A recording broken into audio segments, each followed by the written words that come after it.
In the ever-evolving world of cloud technology, we, just like you, find ourselves at the heart of the new era, where the challenges we are facing require us to consider every angle, every possibility. Given the complexity of this transformative landscape, the only viable path forward is a coalition of dedicated partners like you. With you, through the OVH Cloud Partner Program, we want to build upon the best of what each of us has to offer. You bring your know-how, we provide the best-in-class technology infrastructure. This is how simple it can be. That's OVH Cloud Plan for the innovation for freedom. In a world of increasing complexity, simple is different. Together, through the partner program, we can offer simple yet personalized, localized solutions that respond to the needs of your customers while still being able to address global organization. In any relationship, compatibility is the initial appeal, but the foundation of shared values determines its longevity. At OVH Cloud, what makes us different is our values: transparency, accessibility, price predictability, and simplicity. Our aim is to find the right partners who believe in these principles for our partner program. In this global landscape, customers have a choice, and their decision is based on uncompromising standards. Understanding this is understanding how we grow together globally. Simply put, the world needs different. Let's be different together with the OVH Cloud Partner Program.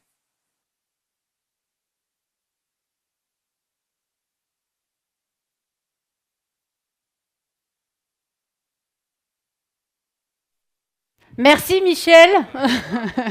Merci Michel pour ces mots. Donc, je vous retrouve tous. Merci. J'espère que la pause a été riche en discussions, aussi rafraîchissante qu'elle puisse être. Je vais simplement parler d'un événement qui a eu lieu il y a un peu plus d'un mois, qui est la KubeCon. Donc, CloudCon Conference. CloudCon Conference et KubeCon. Pour l'avoir écorché. Donc, un peu plus de 10 000 participants, plus de 250 sessions. On est sur un événement qui a été hébergé à Paris. Et donc, OVH Cloud a mis, disons, les bouchées doubles pour être présent. Et donc, on a bien entendu été animateur, présent, on a eu un stand, etc. Donc, tout ça pour noter que cet aspect et cette approche cloud native sont importants aujourd'hui au cœur de la stratégie également. Donc, simplement vous rappeler ces éléments-là, et afin d'insister un peu plus sur cette approche que l'on veut PaaS, et comme acteur du PaaS, je vous propose maintenant de lancer la deuxième table ronde qui donc s'intitule « Quel écosystème pour une architecture ?» Décidément, la pause n'a pas été si bonne pour moi. Quel écosystème pour une architecture moderne app pertinente et efficace? Elle est animée par Éric Chambriard et avec la participation de Alexandre Buisine pour Enix, Lionel Méoni pour Suze et Nicolas Benamou pour MongoDB. Messieurs, à vous.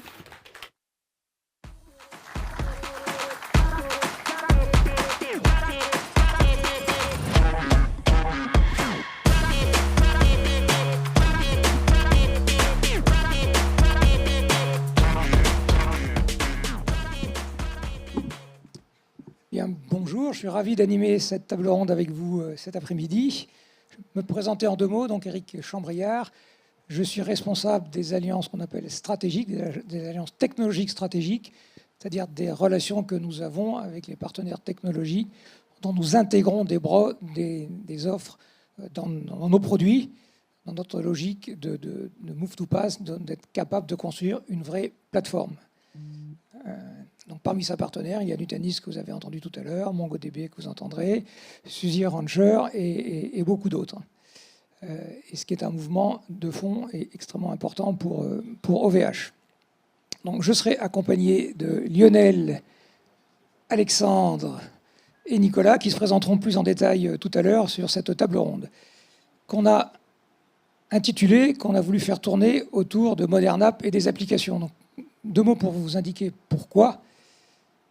D'abord, il nous a semblé que notre mission à tous, en fait, à la fin de la journée, c'est de faire que des individus, qu'ils soient à la maison ou au bureau, puissent utiliser des applications qui rendent leur vie plus sympa quand c'est des jeux, plus facile, plus simple, plus efficace au bureau. Donc tous, qu'on fasse des télécoms, qu'on soit des développeurs, qu'on travaille pour un ERP, qu'on soit un éditeur, hein, qu'on soit chez un ISV, une société de service, à la fin de la journée, le but, c'est de faire qu'il y ait des applications. Et le monde de l'application, en ce moment, grâce au cloud, vit une révolution importante, un changement technologique extrêmement fort, qu'on appelle ce mot de Modern App. Voilà. Donc il nous a semblé qu'il était intéressant d'en discuter avec vous cet après-midi, et toujours dans la logique d'écosystème dont Michel vient de vous expliquer l'importance qu'elle a pour nous.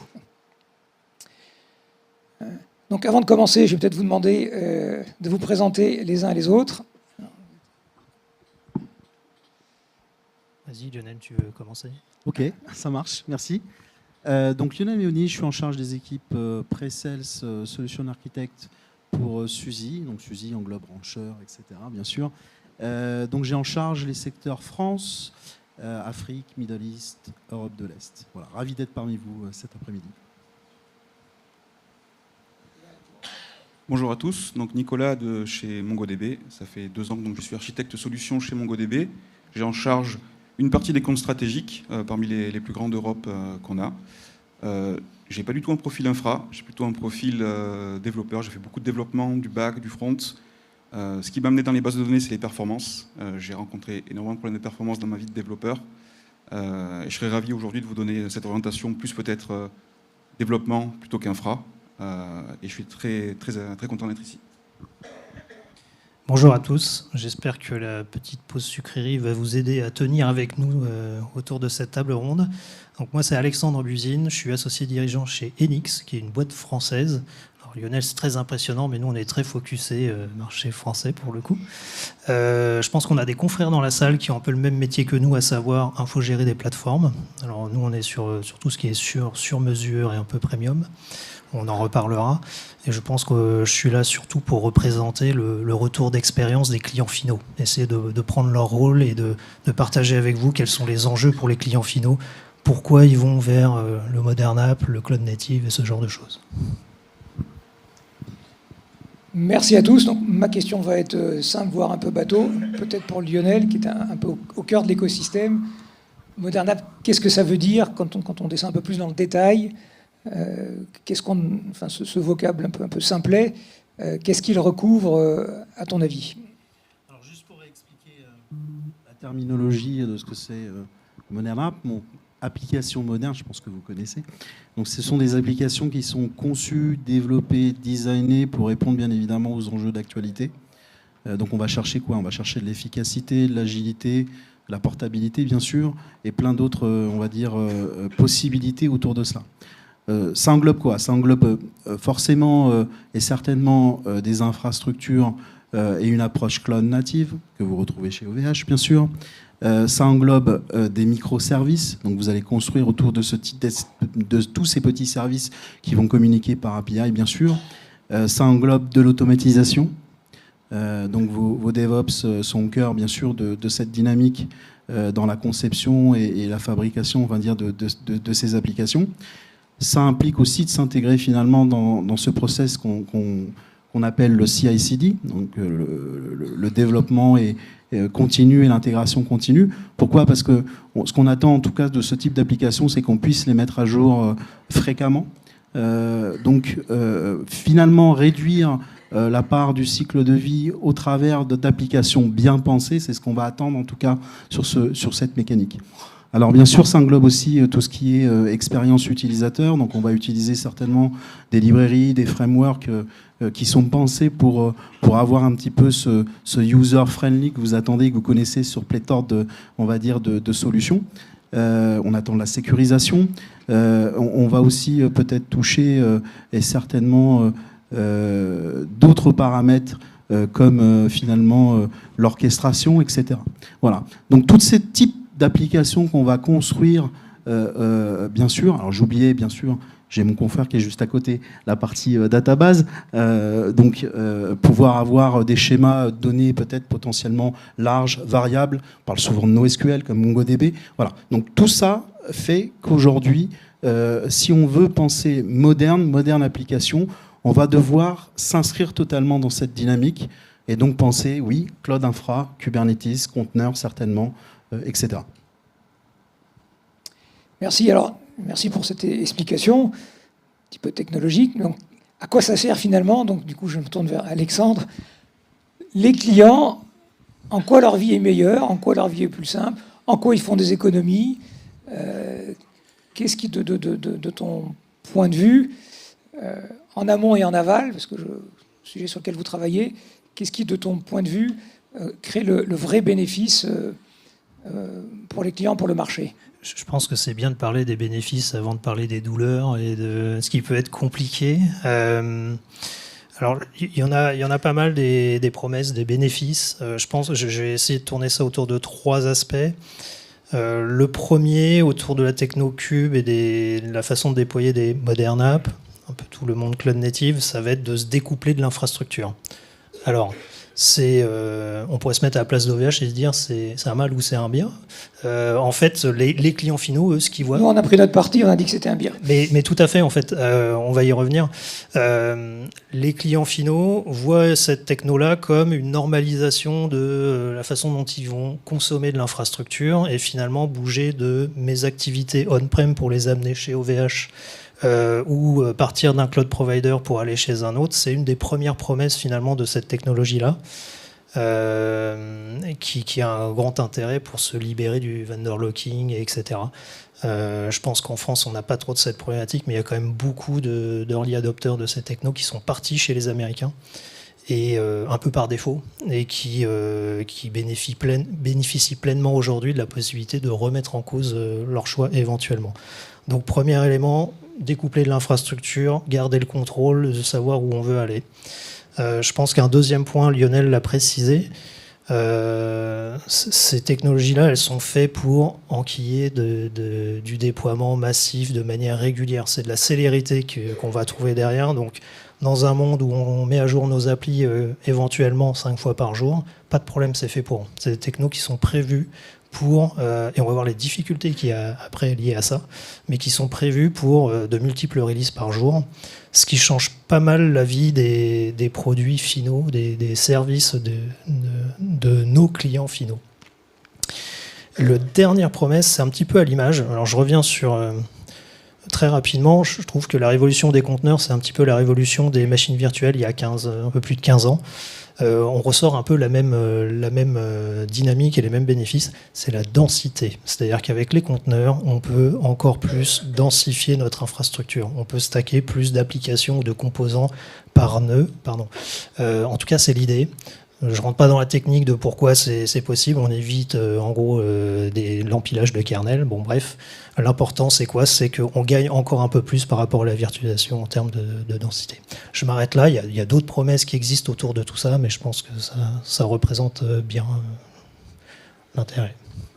Merci beaucoup. Alors, du coup, j'ai une question complémentaire pour Nicolas. Dans le petit film tout à l'heure, Juliette a parlé de la data, là, de Golden Age.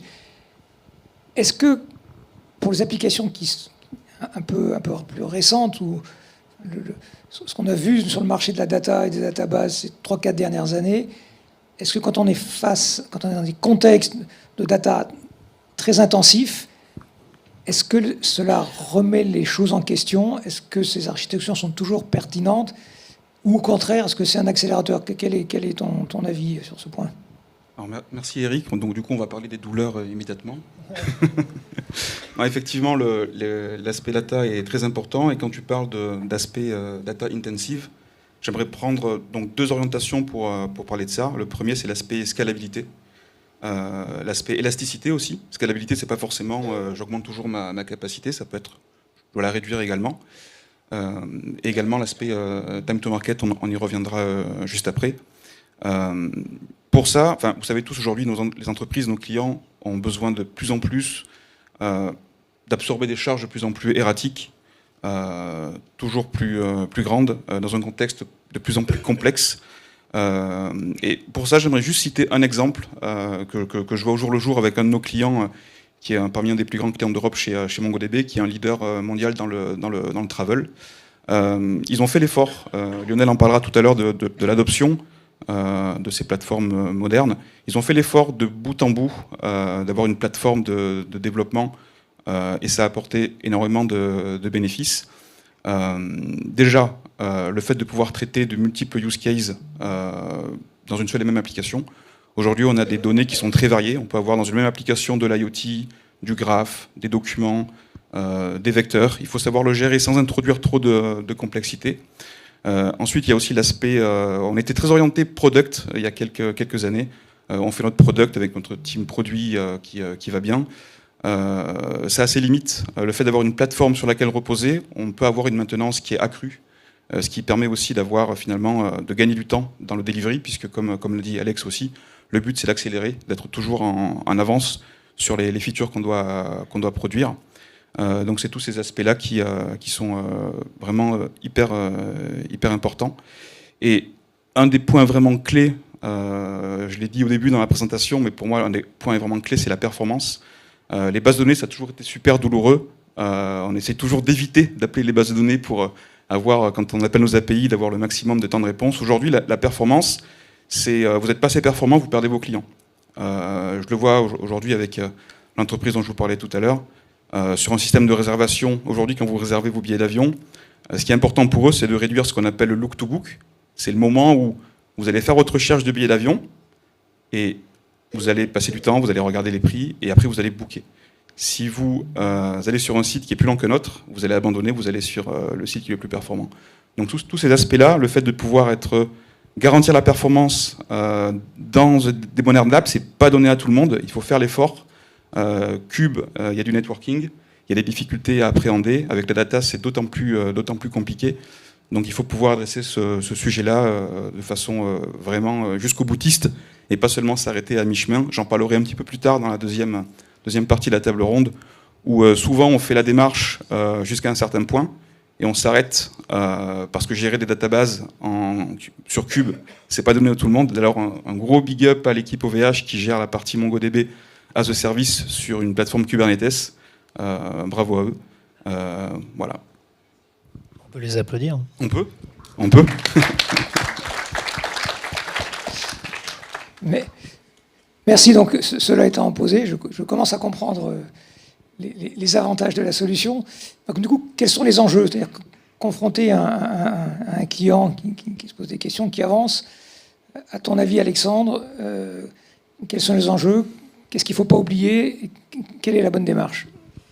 Alors, c'est intéressant ce que tu dis, parce qu'on a différents types de clients dans le sens de la maturité. C'est-à-dire, est-ce qu'ils connaissent déjà bien Kubernetes et ils n'y sont pas allés, ils veulent y aller, ou est-ce qu'ils partent de zéro, ils ont entendu Kubernetes et on leur a demandé vaguement de loin, il faut que tu y ailles. Donc je pense qu'un des premiers critères pour le client lui-même, et certainement pour nous, partenaires OVH, pour l'aider à faire ce pas-là, c'est de comprendre son niveau de maturité. Première question, est-ce qu'il sait faire des conteneurs? Est-ce qu'il a déjà son appli dans des conteneurs ou pas? Ça, c'est quelque chose qui va complètement changer la donne parce qu'il y a des transformations qui doivent avoir lieu chez les clients finaux en termes d'organisation. Je vais faire une petite parenthèse sur tout ce qui est CI/CD dont Lionel a parlé tout à l'heure. Donc, on accélère les livraisons. Comment on fait? Avec des outils et des méthodes. Les méthodes, c'est quoi? C'est CI/CD, donc intégration continue et déploiement continu. Déploiement continu, ça commence à parler. Là, on commence à comprendre. On s'arrête jamais. Tout ça, il faut l'écrire. Il faut avoir des gens qui sont compétents pour décrire son application, la packager, faire de la CI/CD et que ça puisse ensuite arriver en production. Donc, ça, c'est le premier point. Avoir une CI/CD, accélérer la livraison. Derrière, on peut tirer un peu la ficelle. OK, mais qui sait faire ça? Une question d'expertise. C'est-à-dire que Kubernetes, en l'occurrence, qui est très utilisé pour les modern apps, c'est une expertise, c'est un vocabulaire riche, c'est d'une technicité certaine.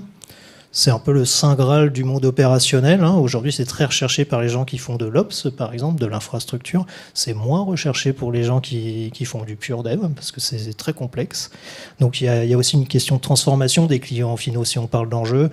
Est-ce que j'arrive à embaucher des gens qui savent faire ça? Ou à minima, m'entourer de partenaires ou de prestataires qui savent le faire. Autre enjeu qui va être important, j'en parlais tout à l'heure, on disait découplage de l'infrastructure. Bon bah c'est bien, je peux avoir du cube chez chacun des cloud providers. Lequel vais donc je choisir ?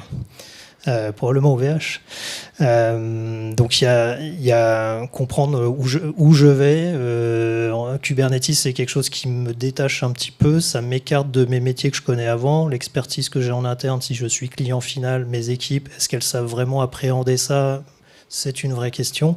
D'autant plus que je parlais de Kubernetes qui est complexe, mais vous avez peut-être entendu parler de la Cloud Native Computing Foundation. Donc il y a Kubernetes, c'est quelque chose qui est régi aujourd'hui par une filiale de la Linux Foundation qui s'appelle la CNCF,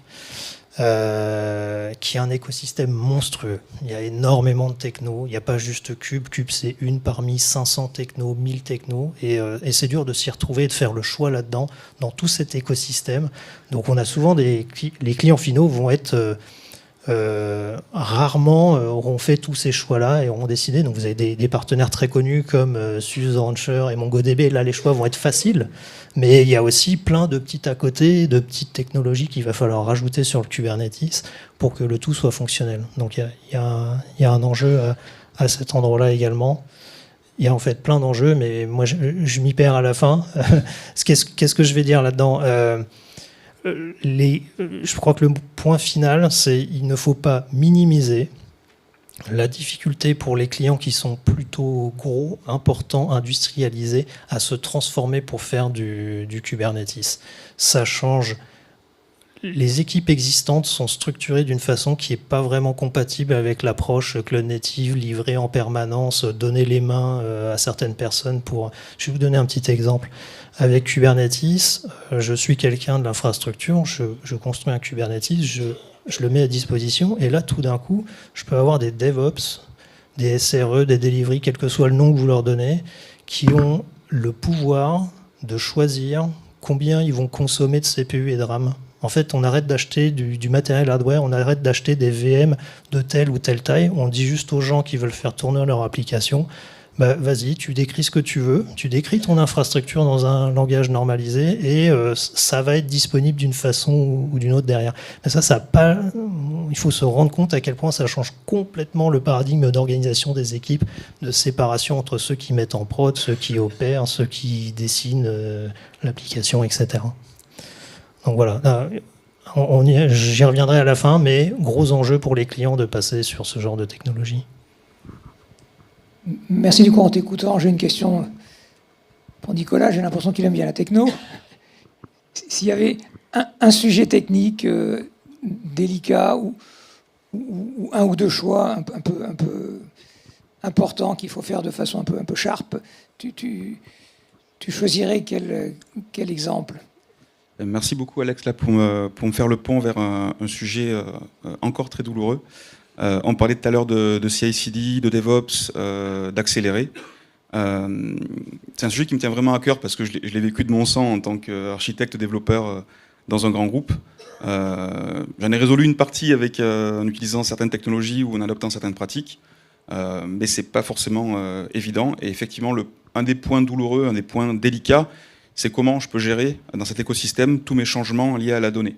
Ça veut dire quoi ? Ça veut dire comment je peux changer mes structures de données, comment je peux changer mes relations entre les données, et comment je peux aussi provisionner de la donnée. Donc c'est trois choses qu'on fait quasiment tout le temps. Aujourd'hui, il y a une stat qui dit que quand un développeur change du code, il est amené une fois sur deux à avoir un impact sur les databases qui sont liées à ce code.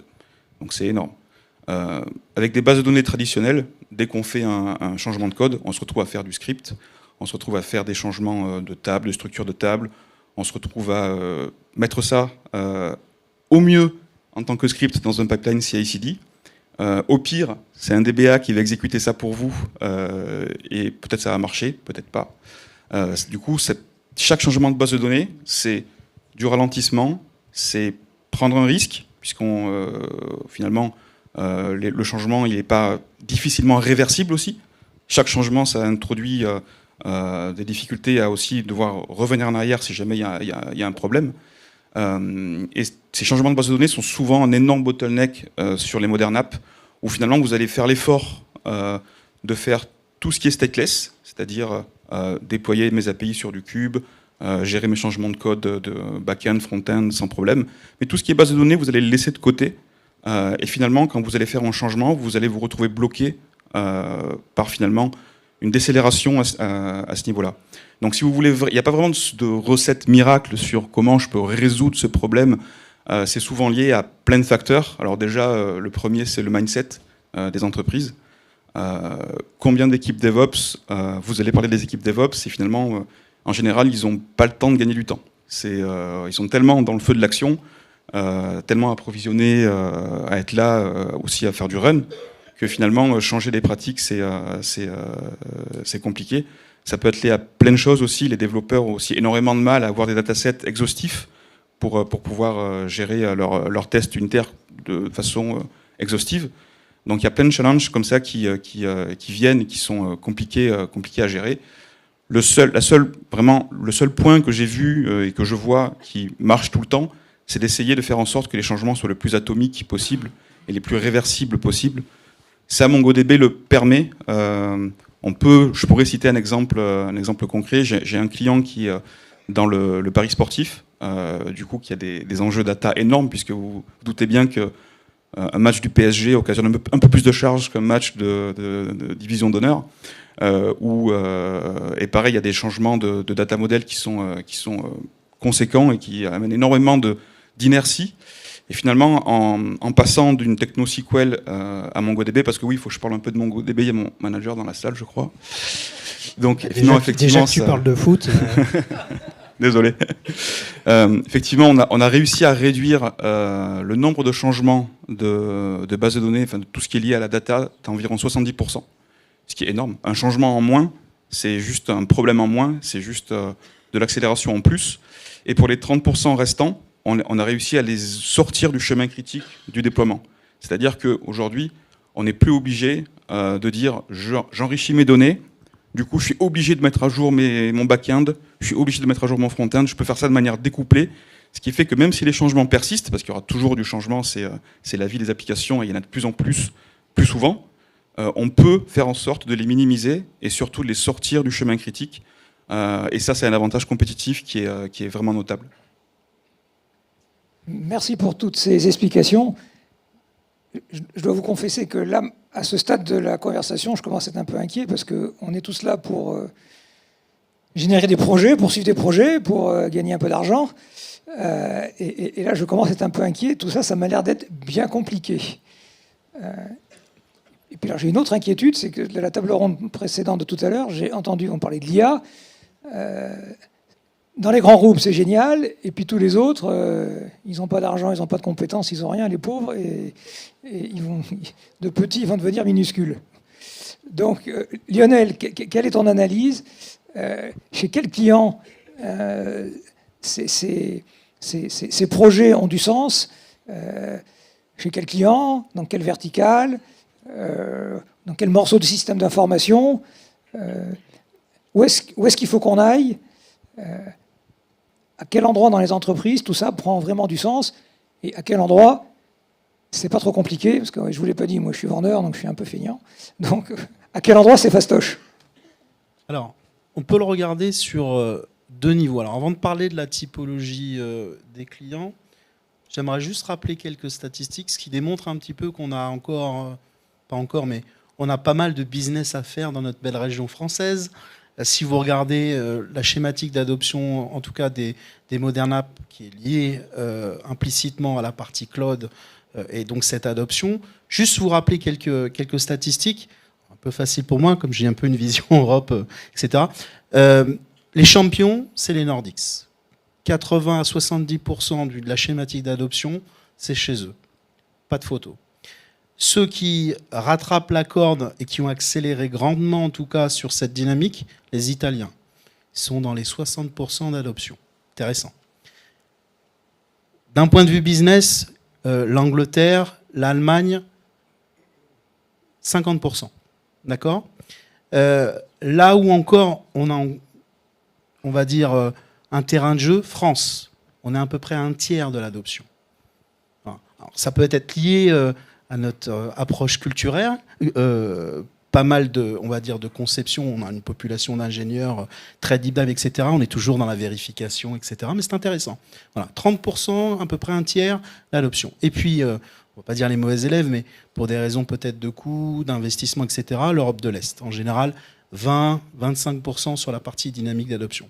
Maintenant, si on regarde au niveau de la typologie des clients, ceux qui ont fait ce choix et qui ont déjà déployé massivement, on peut les regarder sur 2 axes, bien évidemment. Les grands clients, ils ont des enjeux stratégiques, ils doivent faire du business, ils doivent se renouveler.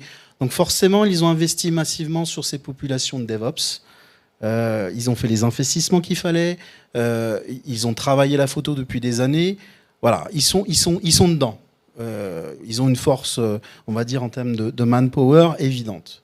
Ensuite, vous avez les petits clients qui sont nés dans le cloud, qui consomment du cloud. Pour eux, c'est facile. C'est dans leur ADN, en fait. Donc, ils vont s'orienter nativement vers cela. La problématique, elle est forcément à l'opposé vers les clients qui n'ont pas forcément les moyens, le temps nécessaire, les équipes à former, le DevOps sous la main à mettre sur le projet. Donc, c'est là où il y a forcément peut-être matière à les attirer vers un modèle commun avec OVH, proposer cette photo, cette approche pour leur mettre finalement le pied à l'étrier. Vous avez aussi des clients qui ont des applications qui ne seront jamais transformées pour des raisons de sécurité avancée, pour des raisons de conformité, pour des enjeux business. Non, je ne touche pas à mon application, elle tourne très bien, elle me génère le business que je veux pendant un certain temps, je ne vais pas la mettre à jour. Voilà. Donc vous avez cette typologie-là. Et c'est là où il faut naviguer et trouver, on va dire, le bon équilibre pour pouvoir faire en sorte que ces clients, ces différents clients, que ce soit ceux qui ont déjà adopté, ou peut-être on peut aller proposer des services intéressants, de l'expertise dans le domaine de Kubernetes et autres, ou ceux qui finalement ne sont pas prêts, les attirer vers la schématique, vous avez ce terrain de jeu viable en tout cas. Et donc, je voudrais vous poser la même question à Alexandre et Nicolas. Peut-être Alexandre. J'y vais ou tu y vas, Nicolas? Ok. Moi, j'ai essayé de vous faire deux petits retours circonstanciés, un peu sur de la transformation vers cette nouvelle façon de faire, ces nouvelles technologies. Une start-up qui vient de démarrer avec des petits jeunes ou des gens seniors qu'ils ont réussi à embaucher miraculeusement, parce que oui, l'expertise Kubernetes, par exemple, c'est assez rare et difficile à trouver. Les startups, c'est pas compliqué, ils onboardent tout de suite dessus, ils ont l'habitude, il n'y a pas trop de sujets. Les boîtes qui sont relativement agiles, pareil, elles vont implémenter ça relativement facilement en quelques mois. Là où ça commence à chatouiller un petit peu plus, et notamment les ETI, moi je dirais qu'en moyenne, parce qu'on en accompagne quelques-unes, pour arriver dans ce nouvel environnement de manière sereine, ça prend 6 à 9 mois. Donc 6 à 9 mois, moi en ce qui me concerne chez Enix, je trouve ça déjà long. Accompagner des clients pour arriver sur une nouvelle techno et passer 6 à 9 mois à attendre que les applis évoluent, que l'organisation évolue et qu'ils soient prêts à faire les choses, c'est long. Et sur les grands groupes, ça fait beaucoup plus mal. Pour moi, c'est largement 2 ans. Un grand groupe qui essaye de se transformer, aller là-dedans, c'est largement 2 ans. Et je ne parle même pas des institutions, des institutionnels, etc. Je vais terminer en partageant une petite anecdote. J'ai entendu plusieurs fois des actionnaires, avant rachat de potentielles pépites, poser la question, alors qu'ils n'y connaissent strictement rien, est-ce que la migration à Kubernetes a été faite ? Alors pour qu'un actionnaire pose cette question très technique, c'est en fait que derrière, le chemin n'est pas facile.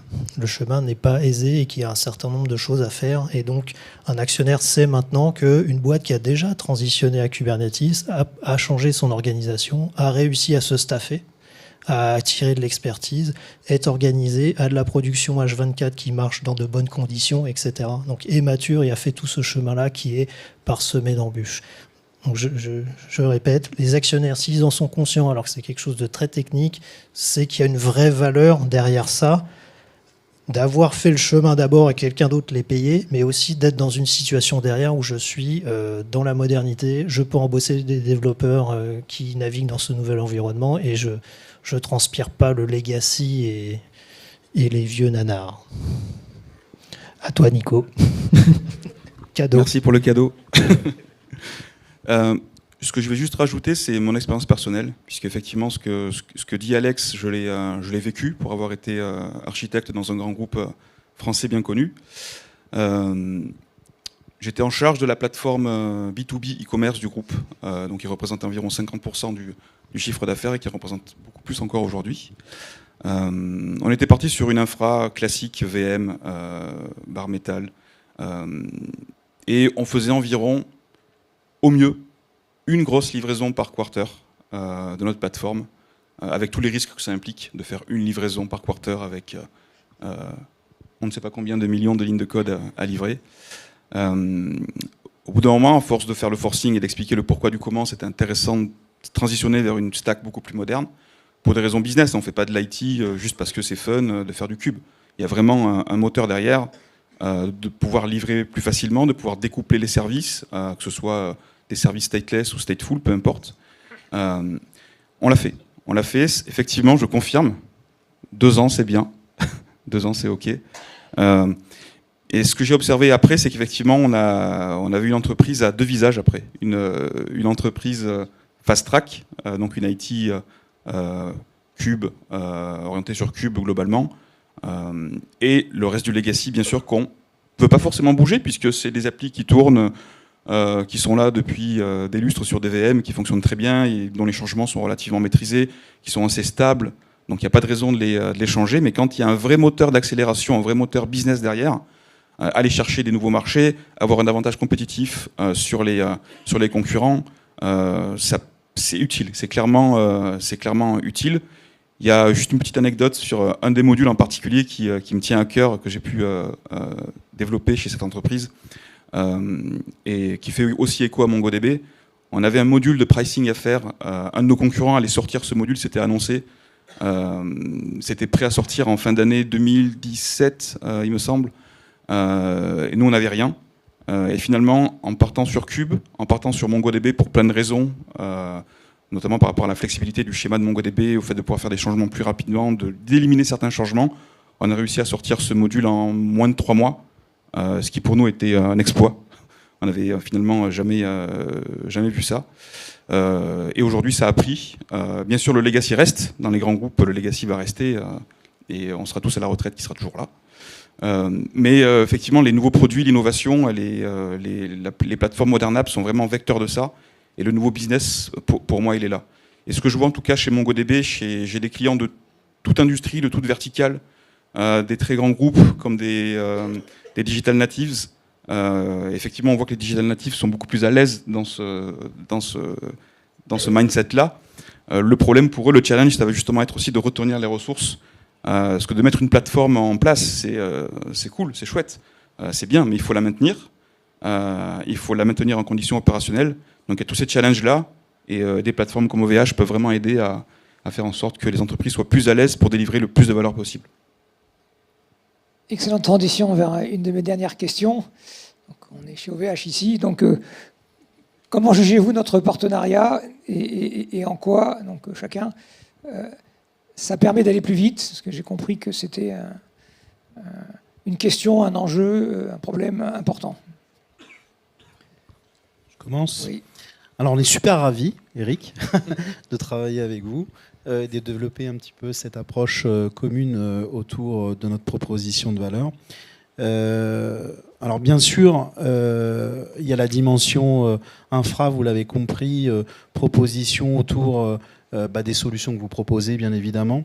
Il n'y a pas que, j'en parlais tout à l'heure, la conformité. Donc, mine de rien, en tant que société, avec un historique très européen, l'aspect souveraineté pour nous est très important. L'aspect communautaire aussi, le schéma open source, toute la partie, tu le disais tout à l'heure, la partie no lock-in envers laisser le choix à nos clients finalement de venir, de consommer des services et finalement de s'intégrer dedans. Alors sur la partie Rancher, vous le savez certainement, l'outil est puissant, extrêmement simple avec une approche pensée user-friendly. Il n'y a pas effectivement de réel distribution Kubernetes identique. Donc tout ce qui est dans la CNCF, finalement, vous allez pouvoir l'intégrer, le manager. Donc pour le coup, les clients vont pouvoir choisir d'utiliser une approche, on va dire, simple, encore une fois souveraine, open source, etc. Vous allez retrouver les mécaniques de scalabilité, d'agilité. Donc vous avez vraiment un outil très puissant, très apprécié du marché, encore une fois, à proposer en tout cas conjointement avec OVH sur cette dynamique. Nicolas. Alors effectivement, il y a une très belle offre MongoDB chez OVH aujourd'hui qui se distingue en 3 parties. Il y a une partie Discovery, donc qui permet finalement aux développeurs d'avoir la plus petite step possible pour onboarder sur MongoDB. Et Alex le soulignait tout à l'heure, le plus important pour les équipes de développement, c'est quoi? C'est de s'abstraire de l'infrastructure et d'avoir un service à disponibilité. Capacity on demand, c'est hyper important pour eux. Donc cette première step, elle est hyper importante. Ensuite, pour les workloads de production, il y a 2 offres disponibles chez OVH. Il y a une partie production sur du community et sur du cube, comme je l'ai dit tout à l'heure, et une partie advanced qui là met l'accent sur de la disponibilité, de la sécurité, de la résilience exacerbée, on va dire. Il y a vraiment tout ce qu'il faut pour faire des applications modernes. Et on est très content aujourd'hui du partenariat. On n'est qu'au début, mais à mon avis, il y a plein de belles choses à écrire entre MongoDB et OVH. Je suis très content aussi, moi.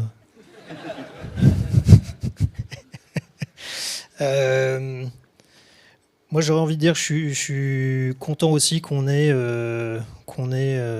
OVH qui fournisse une alternative. Ma question, c'était pas tout à fait est-ce que vous êtes content, c'est en quoi c'est un plus pour gagner des affaires. En quoi c'est un plus? Parce que je repars de la base, après je vous parle 2 secondes d'Enix, même si c'est pas forcément ultra important.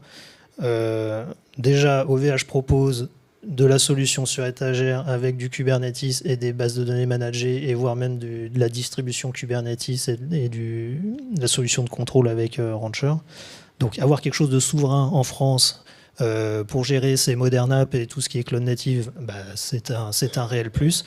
Et là où Enix, on essaye de contribuer, c'est de compléter ces offres-là. Nous, on est très spécialisé sur mesure, premium, en jeu très spécifique des clients, et généralement, on va compléter des solutions qui sont fournies par OVH ou par MongoDB ou par Rancher ou par l'ensemble des 3, et on va probablement ajouter 1, 2 ou 3 briques à côté qui n'étaient pas packagées, ou bien avec de la customisation. Encore une fois, nous, le but, c'est d'infogérer des plateformes par-dessus toutes ces technos-là.